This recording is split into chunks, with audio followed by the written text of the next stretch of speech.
Hello and welcome everyone to this bi-weekly talk. I'm Jim Tolles.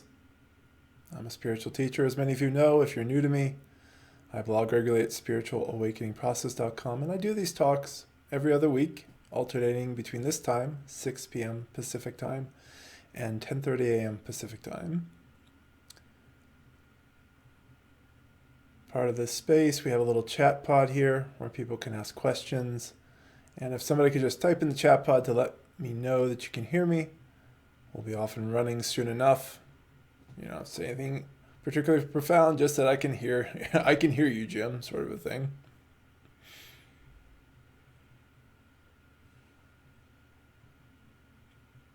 I think this family topic will hopefully be illuminating for many of you. Thanks for letting me know, SK. I'm assuming that's Sharon, actually, but if I'm wrong, let me know. The family thing is such a big topic, and it's the centerpiece of how most of us are raised. So it'll be interesting how we delve into it and what sort of questions anybody has. So if you're just signing on, take a few minutes here to breathe and relax into this space. We'll let everybody get signed on, and then I'll get going into this topic. As many of you know, I'll free flow for about 20 to 40 minutes, depending on what's intuitively coming up to share. And then after that, I'll answer questions. You can place your questions in the chat pod on the right. Once again, you have to be signed in to YouTube to do so. Please keep them directed to me.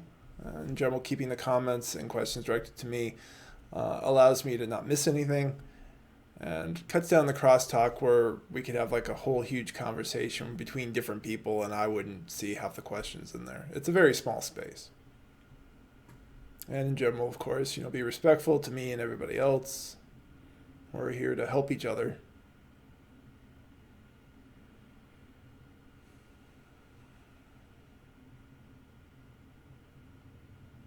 I haven't totally decided on what I want to do for the next talk in 2 weeks. So if you have suggestions, you're welcome to email me, and you can use my contact form at spiritualawakeningprocess.com. I'm also on Twitter and Facebook and those types of things if you want to follow me over there. But the main arena of stuff that I'm sharing goes through the blog. So every Monday there's a new blog post. This week it was spiritual loneliness, which is a topic I talked about in the last talk. So if you haven't read it, I encourage you to check that out after this talk.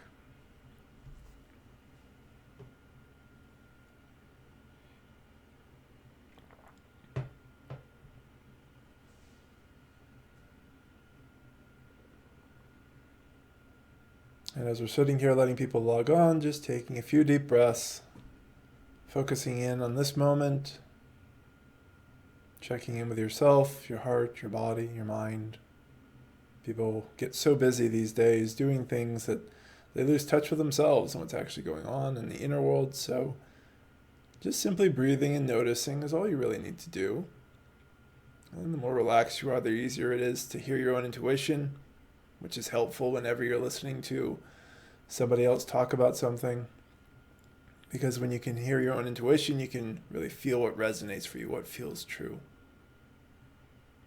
Without that, it's easy to just kind of get lost in our ego, where we just accept kind of what is familiar to our story. So we'll not hear some things because it doesn't fit our ego story, whether they're good, bad, or indifferent.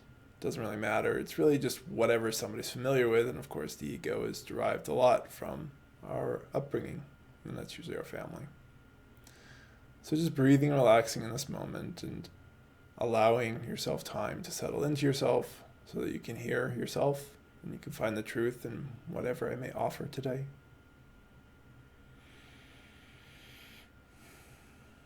I also want to say thanks to all my many donors.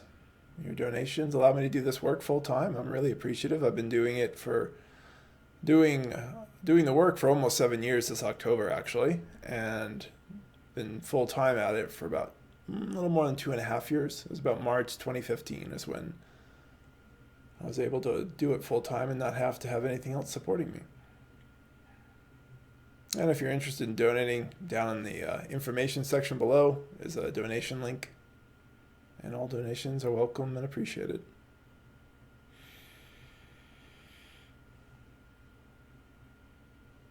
Today's topic, overcoming family blocks and issues.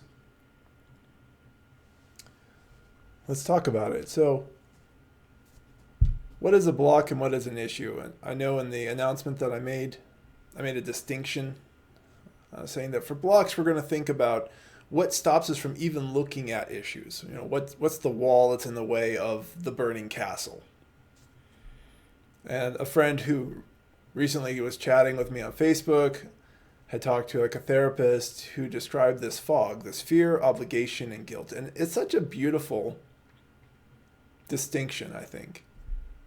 I think it's a beautiful metaphor too, in the sense that that sort of a block makes it foggy. It makes it difficult to really see what the issues are because we're unwilling to look past them because we've believed in them so much, and they just make everything hazy.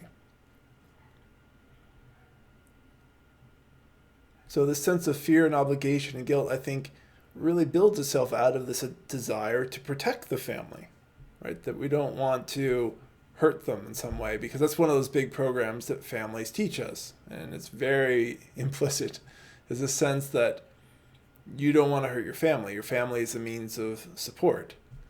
And it is, to some degrees, depending on people's families. So some people have very abusive and turbulent families that aren't supportive and don't do a good job of taking care of their basic needs. But yet, even in those situations, this belief can get instilled, and that can make people very fearful of looking critically at their family. In other ways, people can feel very obligated, like it's important somehow to protect them by not looking at these issues that they might have. They feel like they have to do certain things to meet approval of different family members. And if they don't, then they can feel guilty. And I'm sure many of you have other feelings that go into that sort of protecting, unwilling to look.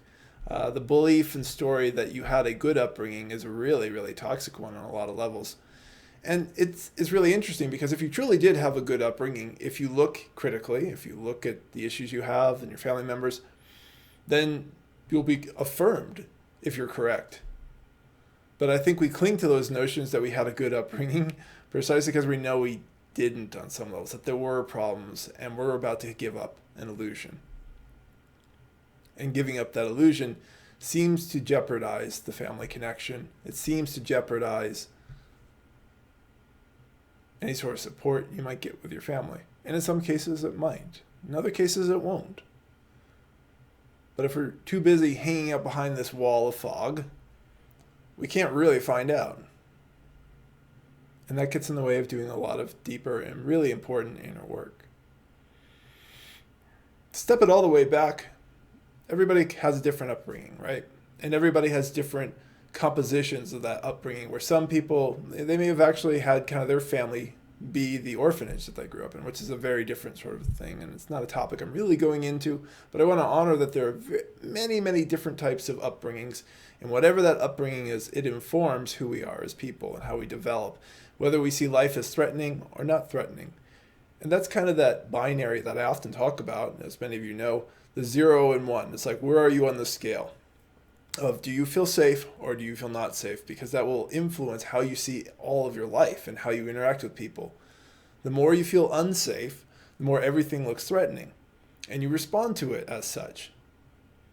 And the more you feel things are safe, the more you respond to life as such. Now, it's not about getting stuck in either of those poles. It's about being able to see life clearly, interact with things, to know what clearly is a threat and what is not. But anytime somebody gets really kind of stuck on that something is a threat side, we know something is up, and it probably came from family. There are many different family kind of systems. Sometimes people are raised by their grandparents, sometimes aunts and uncles. Sometimes they're in a big family, and so they're kind of raised by their older siblings.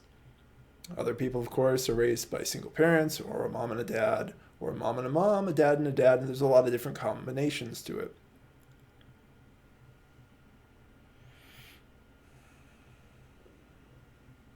And there are so many messages. There are messages at every level, right? We often think about the things we learn intellectually, like they told me this, or they said this, or we saw these actions. But that's not the only way we're learning. We're also learning how to emote ourselves and what that gets us in return. We're learning how to physically act, and we copy a lot of the different things that we see around us. So it's kind of funny sometimes. I'll see some of the kids around here in the neighborhood, and you can watch like the little boy that's walking by his dad, and they're walking the same. Some of that probably genetics. Other parts of it, he's just copying what his dad does. And of course, there's energetic copying and certain sensitivities and the way we experience and express on those levels. And so you get a ton of programming from your family upbringing. And that's why we end up back there as we do in our work, is because we need to have control over what the programs we run are saying. And we like to believe that we do, but until you really look, we really don't. And that's a really humbling thing. And some of you have probably had those experiences where some impulsive reaction comes out of you and you're just like, where did that come from? Well, that's an opportunity to be curious, to say, okay, what was that? Where did that impulse to do, act, say something come from? When did it start? Welcome to those of you just signing on. I see we've got a few more people. I'm just in the middle of a free flow, but in about 20, 30 minutes I'll open it for questions about family.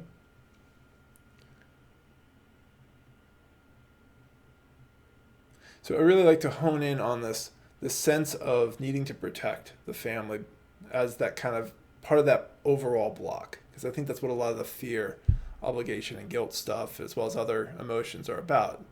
That we're like, I have to protect this unit. So if we kind of think about it rationally, and while I don't have an anthropology degree or anything else, it seems to me pretty clear that family is key to our survival when we're really young. From about 0 to 5 years old, we really can't take care of ourselves. So we are fully dependent on whoever is around, and we're fully enmeshed in whatever we have to do to get their attention so that they'll take care of us. Those are deeply informative years about that 0 or 1 I'm talking about. The am I safe or am I not safe? There's all sorts of psychological studies out there that have really investigated it. And before we can even get there, right, to work on that sort of stuff, right, some of that sort of I need to protect or do what my family says is already getting embedded in it, and it's building up a big wall that we'll have to break down to get back to that time. Because when we start doing healing on that level, you don't think a lot. You're working with energy, you're working with body sensation, you're working with emotions. You're not working with a lot of ideas. That's not how we're interacting at that time in our life. That's not where we are in our brain development. So I think that's always a key point to remember, when we really look back and we're like, well, how do I deal with this stuff when there's no memory? We end up with body sensations, as I've talked about, and emotions and energies.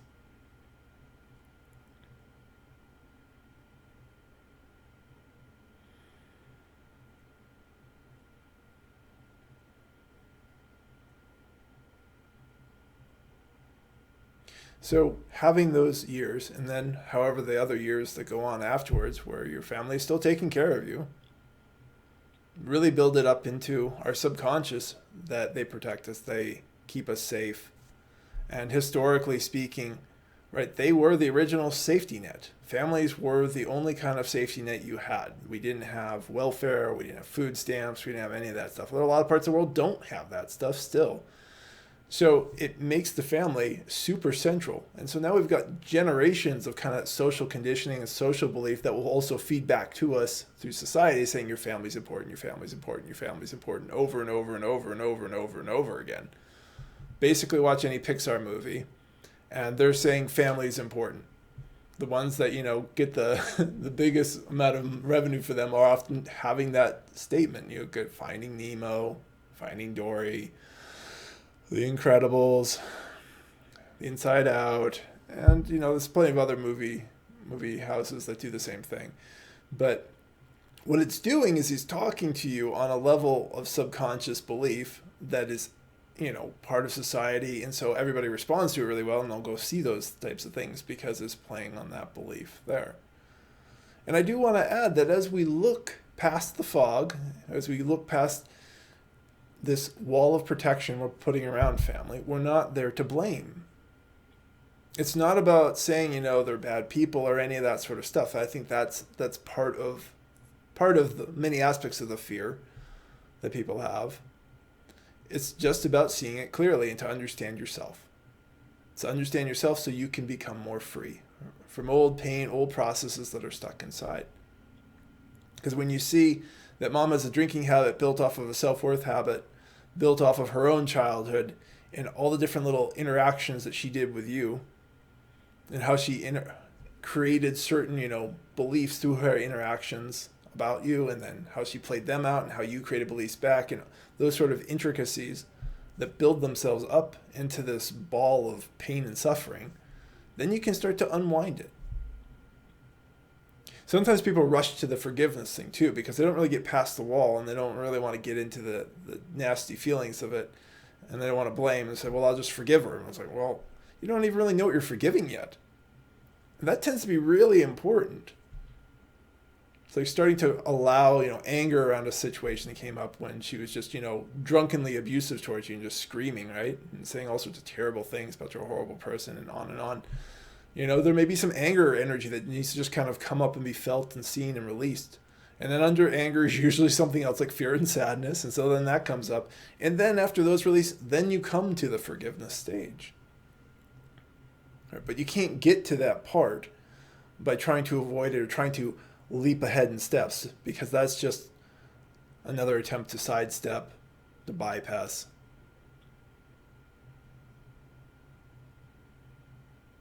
So I really encourage you, through journaling or talking with a close friend or a partner, to really look at if you have any of these blocks that are keeping you from really looking at your family.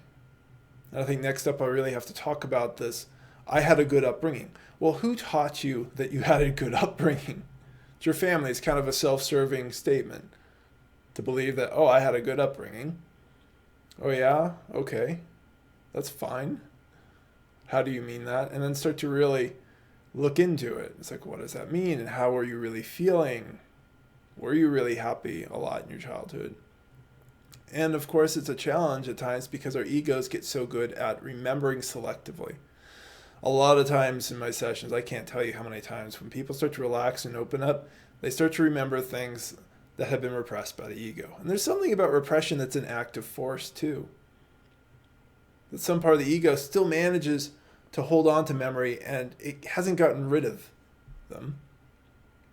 And so as that ego relaxes, things come up. It's like, oh, I hadn't remembered this in years, but this I was really upset about this thing where my brother was yelling at me at the table, and then I hit my head, or and I also want to add in all this, like, it doesn't have to be a trauma that we find when we start to find issues in the family. Sometimes people are looking for some really big, huge thing. That may not be the case. But it doesn't mean there aren't other things in there that need to be dealt with. So this idea that, oh, I've had a good upbringing, as I said earlier, challenge it. If it's true, when you look deeply into yourself and into your family, then it will be affirmed. But a lot of times, it's not going to be. And that will probably trigger some sort of guilt, or I don't want to see this, I don't want to give up this belief.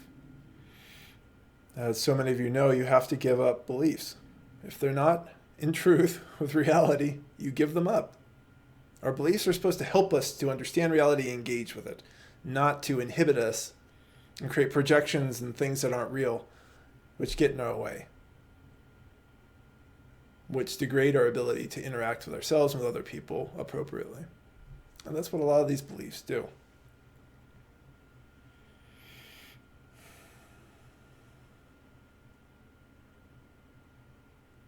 So there's definitely some courage, I think, for a lot of people, because you have so much social and generational and, of course, your own family's messaging, all these beliefs telling you to protect the family, to not necessarily question it. I mean, some families are really strong on that, where they say you can't question family ever, right? So the more rigidity is there, the more likely there's a lot of pain and suffering.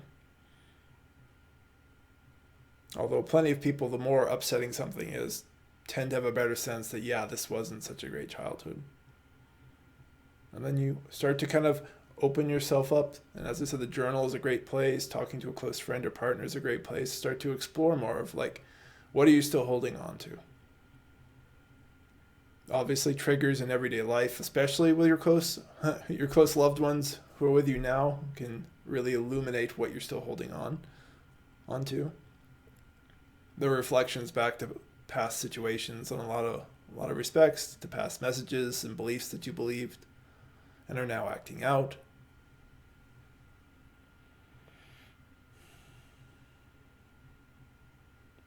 And to be sure, you don't actually have to face your family in any particular way when you're doing this inner work. Sometimes people think there's some sort of, rapprochement, like some way to like deal with it with a family member and resolve it. And sometimes there is, and that's entirely up to the family member. But the energy and the discomfort and the beliefs are all inside of you, and you can resolve them there. And in some cases, if a family member has passed on, who had some sort of transgression with you or hurt you in some way, well, then that's has to be inside your own space. And they're not there. And in some instances, family won't want to deal with any of this with you. And that's their choice.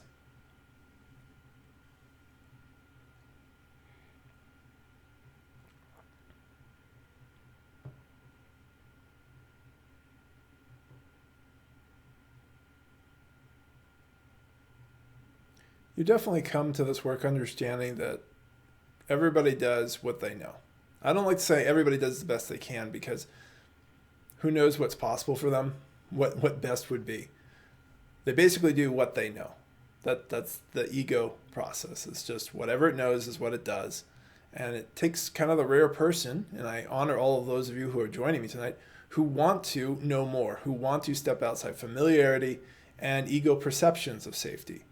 Now, I say ego perceptions of safety because a lot of times none of this is taking you towards harm in any different way. But so many of these old beliefs will act like you're going into harm's way when you step outside your perceived comfort zone.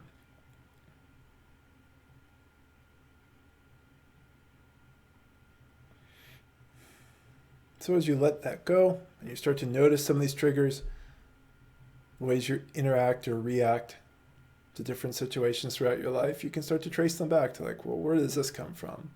It's very simple to kind of look at the traits that your parents have or your siblings have, or as I said, whoever happened to be close to you and was helping raise you, aunts, uncles, grandparents sometimes, and see what traits they had. You could write about that. Just really break it down. It's like, okay, what were they like? How did they respond to stress? What did they do here? It's like, okay, grandpa was always eating and passing out drunk. Okay, so that's how he handled it. And grandma always was in denial and saying everything was great. Okay, so that's where that sort of behavior comes from. And you'll get a sense of like which behaviors you lean towards versus others.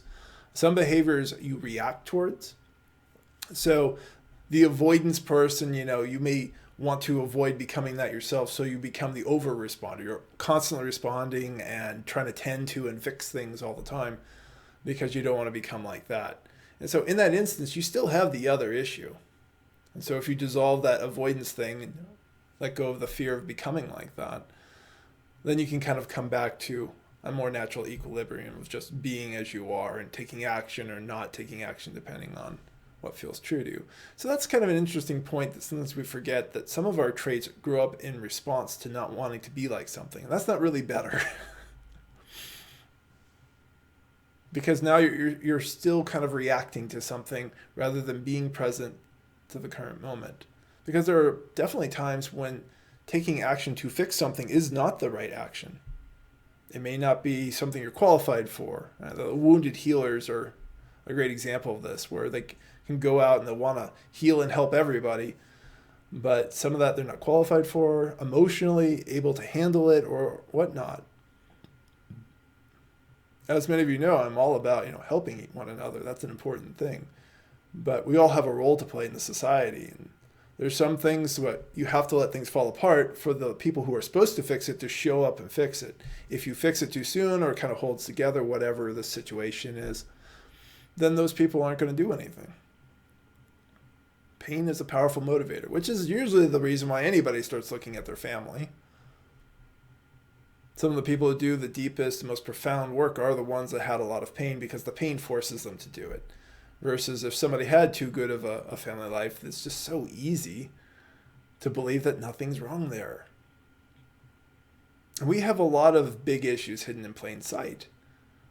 All over in the US, we're getting these messages of we are not enough. We get that message every day. So the minute you turn on your internet, and if you're a woman and you've got some makeup ad sitting in your news feed somewhere on one of the websites, that ad is already telling you you're not good enough unless you look like this, unless you have this makeup to look like this. So this particular idea, it's everywhere, and that includes our families. And families, they don't have to be abusive, as I said. They could be, very supportive and saying, hey, I want you to be, just be yourself. Don't worry about looking like anything. And yet you watch mom putting on her makeup every day. Or you're watching dad who's always working out at the gym and eating tons of protein whey, right, to build muscle, right? So in those situations, you start to get these mixed messages that you have to break down. And that can make things even further confusing. So it's all right to be confused whenever you start to deal with some of the family issues. And it's important to take your time because they are so enmeshed and so many issues reinforce one another.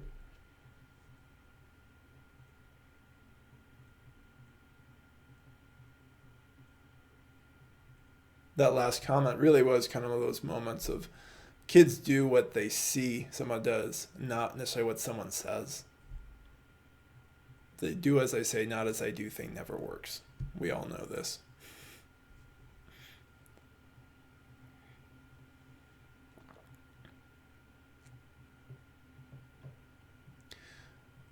And just kind of rewinding a little bit here. At no time, as I said, is this about blaming. This is not about attacking your family. Your family's physical safety is fine if you do inner work. You are not harming them in any way. If anything, you're going to be offering them a route towards freedom.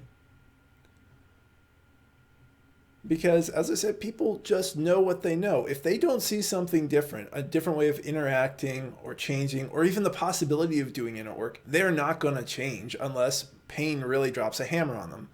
That's why so many people turn towards the spiritual path when they have a heart attack, a major life issue, the loss of somebody that's deeply loved, right? Those are what drive people towards the spiritual path and get people out of the inertia of safety. Well, I don't want to have to do that all the time, right? I'm sure none of you want to have that happen all the time. So let's make the choice to do inner work before life kicks us in the butt. Let's make the choice to do that inner work and be an example to our social circles. Like, this is what it means to go in, to fall apart, and to reemerge from it better. And I use better loosely, but you understand what I mean. I think we're not trying to perfect anything. We're just letting go of pain. We're letting go of these beliefs that cause us to stay small, to not speak our truth, to get in fights that don't serve us, to do all sorts of different things that are not healthy, to chase money, to chase sex, to just constantly try and be somebody that we're not. So many people between about ages 8 and 12 shut down who they are. It doesn't even have to be a big moment that happens, but they shut down who they are because they've seen through usually schooling and a combination of family that being themselves is not okay. And it doesn't matter how many times your parents were very encouraging, said it's okay to be whoever you want to be, if they themselves were not emulating that, if they were not an example that it's okay to be as you are, then they were teaching the opposite. It doesn't make them bad people. Just want to keep reinforcing that. Just because we didn't necessarily have a great upbringing doesn't make our families bad people. They're just people. And they're doing what they know. And doing your inner work is a way to expand this family awareness. And to be sure, some of your family situations are so toxic or they're just so deeply ingrained in their own beliefs that they're not going to honor your changes. Right? I think this is part of the fear that you'll be no longer accepted in the family, and that can happen. But I think that kind of leads some of you to a bigger choice around Do you want to be free and at peace with yourself? Or do you want to try and limp along in a situation that doesn't serve you? And that's a choice that each and every one of you has to make for him or herself. I can certainly say that being at peace with myself is far better than getting anyone's approval, period. Right? So the big validation issue is always lurking around in family stuff, because once again, we go back to those early years. So we need whoever's taking care of us to like us enough to keep taking care of us. It's just so fundamental. We don't survive if we don't have people taking care of us. So it's a very deeply embedded sense of needing that external support. So if you think of validation in a more fundamental way of external support of getting food and water, being taken care of, it's really, really important to appreciate the power of that, because I think that really underpins a lot of that fear, obligation, guilt that I'm talking about.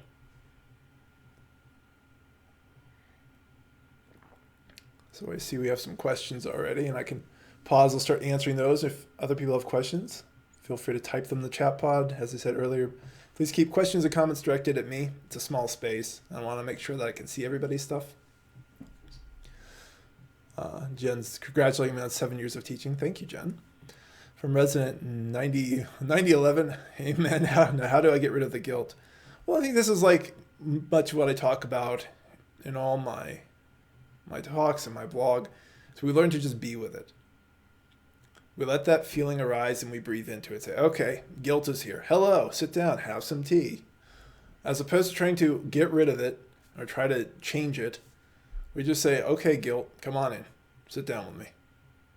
And then have a talk with it and find out, what are you actually guilty about? What's your story? You showed up, you came into my home, you're having tea with me here, you're eating my scones. What's your story? And I really like to emphasize this kind of inner listening. It's so important because it's so easy to get to, I want to get rid of this feeling. I don't like this feeling. I don't believe this feeling. I want to argue with this feeling. And that doesn't do any good. You all know that. I'm not telling you anything you don't know. It doesn't work to try and fight ourselves. So this metaphor of tea is just another metaphor for surrender, to say, okay, sit down. You're here. I obviously chose to have this feeling. And I think that's a big thing that I often emphasize, that we choose our feelings. There are some things that are kind of pent up energy that need to be resolved, but most of the things, as far as emotions go, those are chosen feelings. And of course, who taught us that program to make ourselves feel guilty about family issues or looking at family issues? Probably our family. So resident 9011, that's kind of my genuine response, is not to try and get rid of it, but like any uncomfortable feeling, be with it and listen. Thanks for the question. What other questions do people have? Or specific issues you want me to address, or a specific type of block that you feel like is in the way of dealing with stuff? And also, as a quick side note, another thank you to all my donors. Thank you for supporting me. If you want to support me further, or you haven't done it before, there is a donate link down in the info section below. You're welcome, resident 911. From Nancy, how do we distinguish apathy, numbness versus non-attachment from a thought or situation? Non-attachment gives you full freedom to do whatever. You can fully feel, you can fully think, you can fully act. That's the truest non-attachment. You're not stuck in a belief pattern or behavior pattern that you have to do. Apathy and numbness is you just can't really feel. And you kind of lose the ability to kind of choose your actions. It can be kind of a listless place. That's how I would describe it.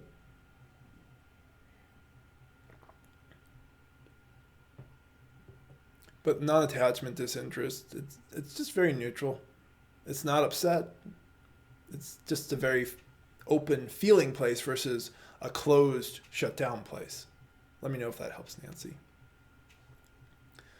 From Patrick, I have a dilemma I'd like to share. I'm glad you mentioned respecting the true self as opposed to responding to one's family or person out of fear by validation and acceptance by them. My question looks to be forthcoming, so I'll give them a minute to type it, and then I'll get to Susan next.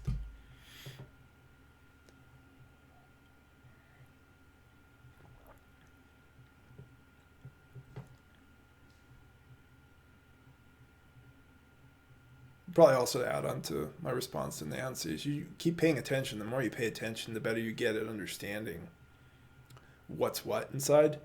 A lot of times when we're in our kind of beginning of delving deeper and going further in our inner work, we can't tell the difference because we are still shut down. Versus, like, to me, like, non-attachment versus kind of the apathy or numb. I don't even know what numbness is anymore, honestly. Like, I just feel so much stuff. So some of that stuff just goes away in general.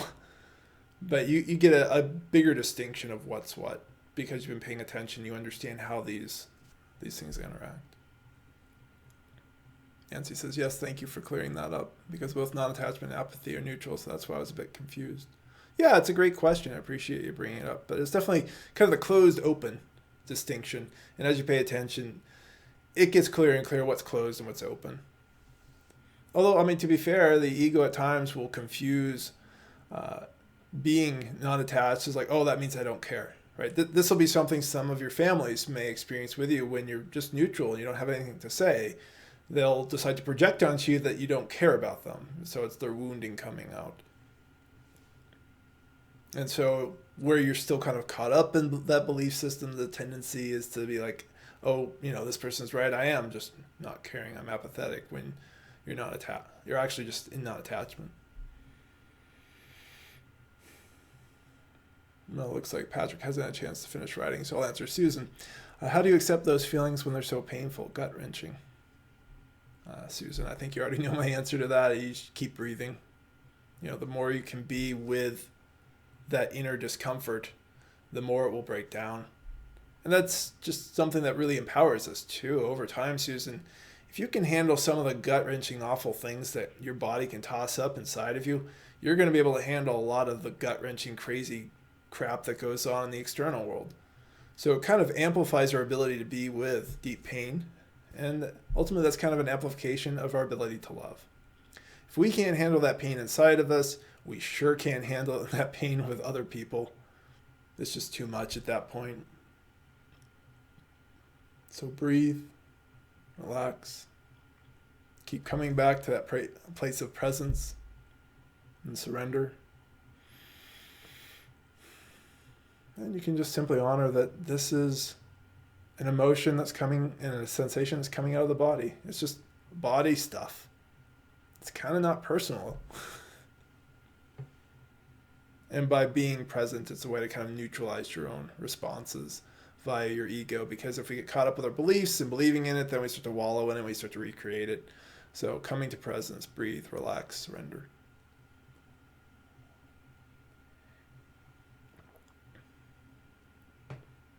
From Mac, there's a question about how do you know the best time to take a jump or risk? Is this in relationship to family?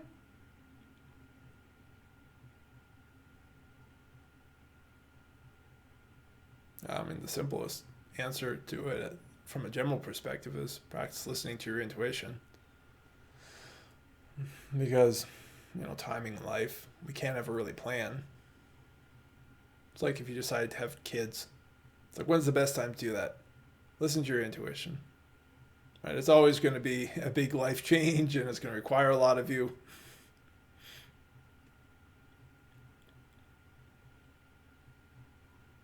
Let me know if there's more details there that I can answer more in depth, Mac. And thank you for the question. What other questions and comments do people have? The guilt really is a powerful one. It's just one of those deep things that get embedded in that belief system code in families that, if you go against the family or question it or something like that you should feel guilty, right? You should feel bad. You're doing something wrong. You're a bad person. And it's not true. But it keeps people pretty stuck. Keeps people embedded and enmeshed with all sorts of pain and suffering in families. And like I said, this is not about blaming anybody. This is about offering freedom to yourself and to others in your family that perhaps have never seen anything like it. It's like, I don't know of too many situations that I've heard of where like past generations were spiritually free and knew how to interact in that way. So most people aren't really coming with any kind of family template towards this. So if you're doing inner work, you're often one of the first. to offer that to the family. It's brand new. And that's another reason why it may not be immediately accepted. So you're going to be challenged in the validation thing because some of you are going to face some non-acceptance. Some of you will be lucky. Some of your family's like, wow, this is so wonderful. They're really working through things. I should do this too.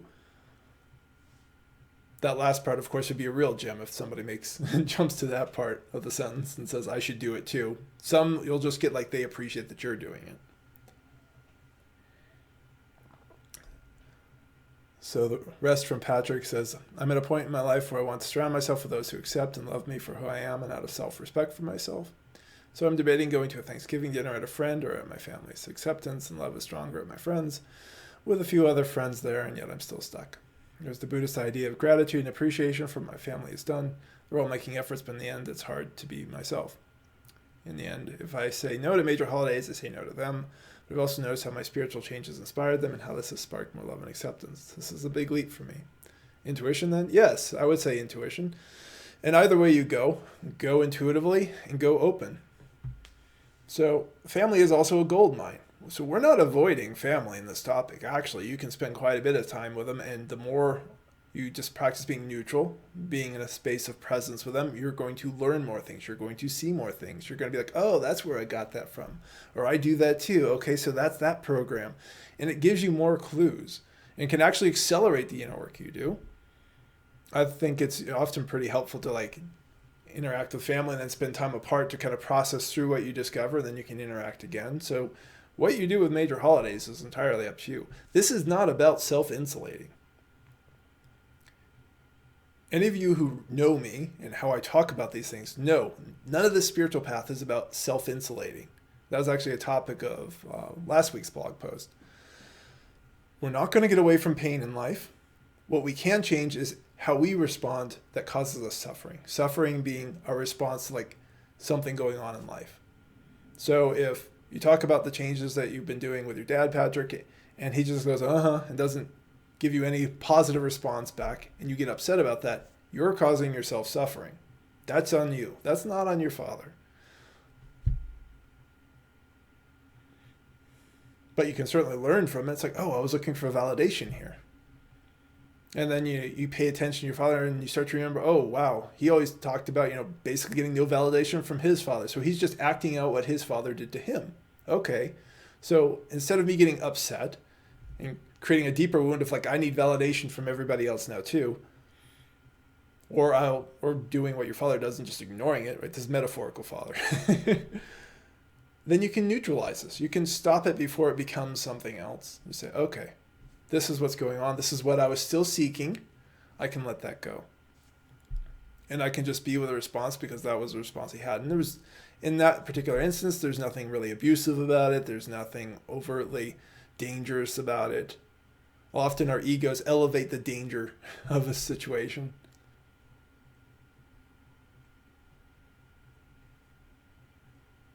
So as I said, family is a gold mine. It's not something we're avoiding in this topic. When we say overcoming family blocks and issues, doesn't mean you have to stop interacting with them. You certainly can get to that point, and that's fine too. It's particularly for abusive families that have no interest in behaving in a healthy way. They're just swearing at you, they're on drugs, they're on alcohol, they are physically violent towards you. Then no contact is perfectly okay. And I think that's an important thing to remember. That if you have a really, really bad family situation that's harmful towards you, particularly physically harmful towards you, it's okay to go no contact. That is not wrong. And I want to emphasize that because like I was saying, poking fun at the movie industry, there's so much messaging saying you have to stick it out and that it'll get better, or that this is just what you should do, that you can put yourself in harm's way. And I don't want any of you to do that. So as far as, being with family or friends at holidays, Patrick, go with your intuition. This is a gold mine. Love it. Thanks. I was leaning that way and bringing a beginner's mind. Thank you very much. I like the idea of not taking anything personally, but being present. You got it. That's the essence of it, Patrick. Just be present. It's not personal. And most of it, is just going to be watching your own emotional triggers, watching your intellectual triggers and that sort of stuff coming up. And appreciating, okay, this is where they started, and going from there. From Sharon, through family, I've noticed that I've associated pain with love. I've just noticed this, and it's shocking. I really don't know what love is. Any advice would be appreciated. Well, I think that's going to be the topic of the next talk, so I'm glad you brought it up. I want to do a talk about embracing true love or something to that nature. I've talked about it plenty of times. You've probably been to those talks, Sharon. But this is a wonderful, wonderful realization. Right? Because once again, we're not blaming anything. We're just noticing that in this family situation, pain and love have been intertwined. And for many people's situations, pain and love are intertwined. Whereas a sense of somebody hurting one another emotionally, and as I said, sometimes even physically, unfortunately. And also the sense that, this person cares about me. So that's a confusing thing. I talked about mixed messages earlier tonight. And this is one of the most mixed and most toxic, where we're like, okay, so love is supposed to hurt. And that plays itself out. It plays itself out in jobs we take on, because then we have like an abusive boss, or we have coworkers who don't appreciate us, but we get paid. And so that's kind of a pain-love combination of itself. You say, well, this is just how it is. And that tends to make people more and more angry and upset and harder or depressed. It's a downward spiral. And of course, it shows up in relationships with the people we start to attract. And it doesn't necessarily mean attracting an abuser. You can attract the reverse, the victim, and you're both kind of runaways from your pain. You're like, I gotta get away from all this stuff. How do I find safety? Going back again, the 0-1. Am I safe? Am I not safe? All right. The more there's kind of a sense of pain in family and that sort of stuff going on, the further up you are on the scale of looking at life as a threat. And if life is a threat, everything is about getting to safety, protecting yourself. So peeling away the layers, dealing with those issues is so important to kind of get back to yourself, because that's the truest love, right? That true love of just being in presence, the full acceptance of yourself. When I was talking in a talk a couple months ago about this sense of presence and moments of awakeness, it's always there. I always kind of put my hands back there because it feels like going backwards, but it's always there. And it's always accepting every experience you have. So when you turn your attention towards it, you're turning towards the truest love. It's the love beyond love, because it's not a feeling. It's just this profound acceptance of who you are that lets you do any and everything. So at the very least, go there. Be in that space of truest love. And that will help you further, Sharon, to let go of the pains and issues you discover.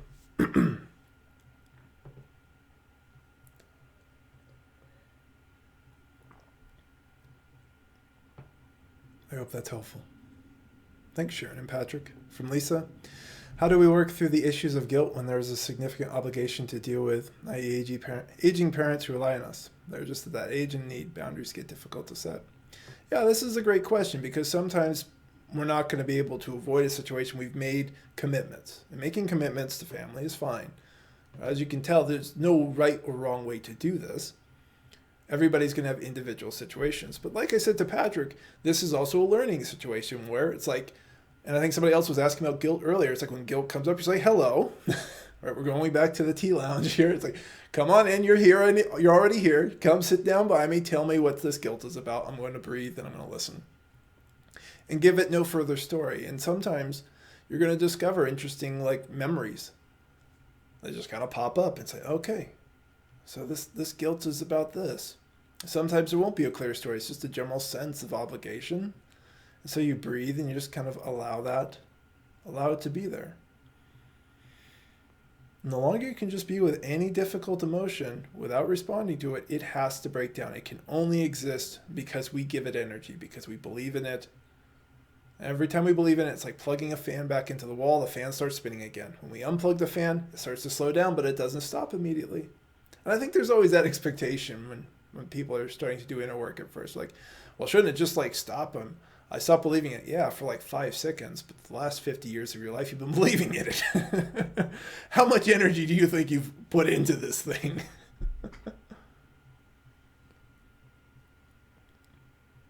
So I hope that's helpful, Lisa. But it's kind of a combination of how we're responding to earlier questions. This willingness to be with our own discomfort and to investigate it. You're welcome, Sharon. From Nancy, how would you suggest I release a trapped emotion that has manifested itself into physical chronic pain? I've tried journaling, meditating, and breathing into it. I'm very careful about this because some pains that are chronic are just part of the body. And I don't like to rush to the conclusion that it's spiritual. It certainly happens.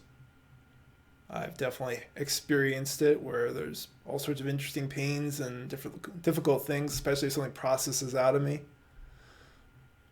And I've definitely sat with other people and have helped a lot of people release a lot of different stuff. But I think step one is just that basic acceptance to say, okay, there's this chronic pain here. And to come into as deep of acceptance of that being part of your current experience as you can. Too often what happens is people are trying to get rid of something, but we can't really get rid of anything. This is the law of interconnection. We are all one. So while we have different shapes that we shift into, different pains that come and go, it's all connected. So nothing's being gotten rid of. And I just feel like that distinction is important. I don't think it's just a little quibble here. It's just the whole mindset that we can get rid of something is problematic. It's problematic on bigger scales worldwide, where we think we can just get rid of trash and things like that and it won't impact anything, but everything's interconnected. And there are a lot of impacts that people are discovering around the world, health issues, climate issues. So firstly, coming into that acceptance that there's this chronic pain.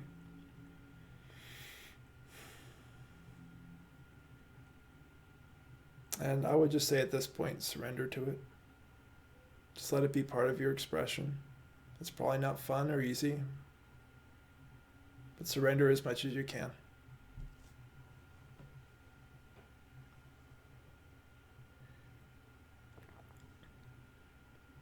Thanks for the question. If anyone hasn't asked a question, feel free to do so. We've got like a little less than 10 minutes. You're welcome, Nancy. Lisa says, very thankful. It is an investigation. I love your laughter spin on it. Hello, guilt. I'll work on keeping that lighter aspect. Yeah, I think that's a good thing to remember too with any sort of inner work we do, is to find a little bit of humor. I think a lot of us learn to laugh at ourselves because as we let go of any deeper pain arising from family, we start to see how much of our pain that's continued to be perpetuated is our own choosing, that we're doing it to ourselves and we don't have to. And this kind of goes back to why it's so great that we don't need to interact with our family to resolve these things. That we can just go deal with it ourselves and resolve it and be done with it.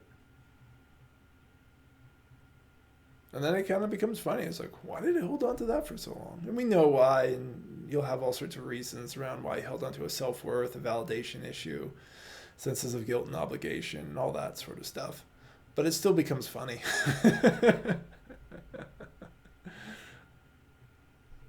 It's just like this heavy backpack that we're carrying around. It's like, we don't have to do that. You'll sometimes hear me, say, like, just drop it. Whatever, just drop it. Don't do anything with it. And a lot of times we're so used to thinking things should be hard that we don't realize that you can. And when you do, at some level, you're like, really? It was that easy?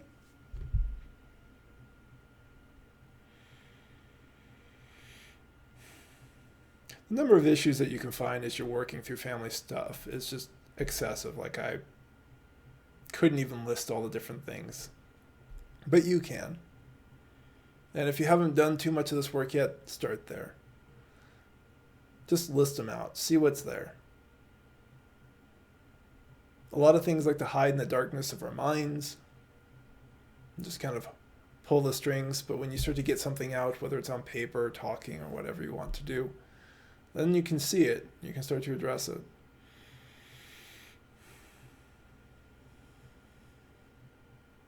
As you learn to let go of attachments to family, you're just going to find more freedom. Freedom in how you interact with them and with everybody else.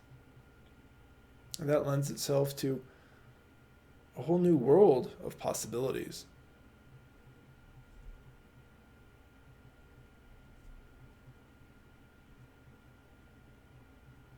Any other questions that people have?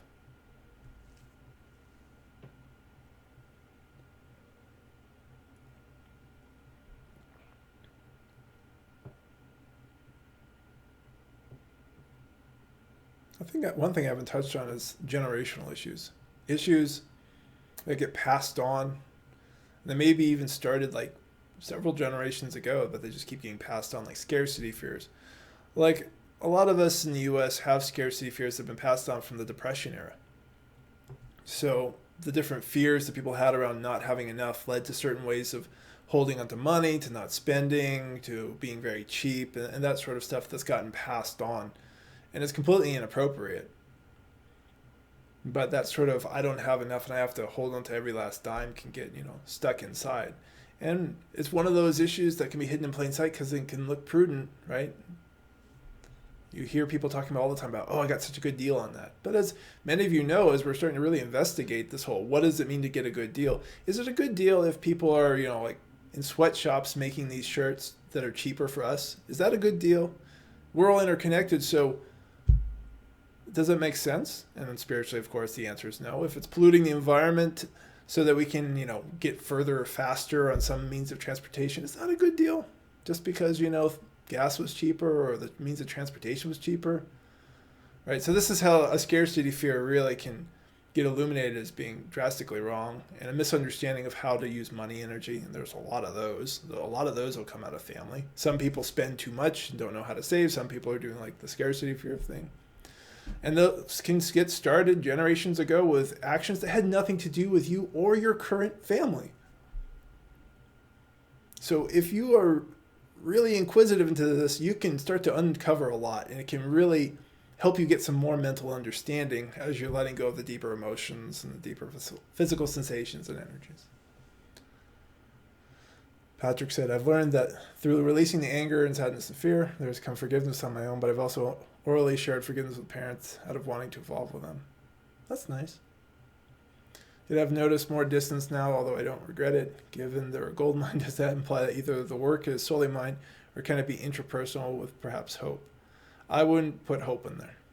Right? That to me sounds like an ego projecting onto the future of wanting something, whatever that something is.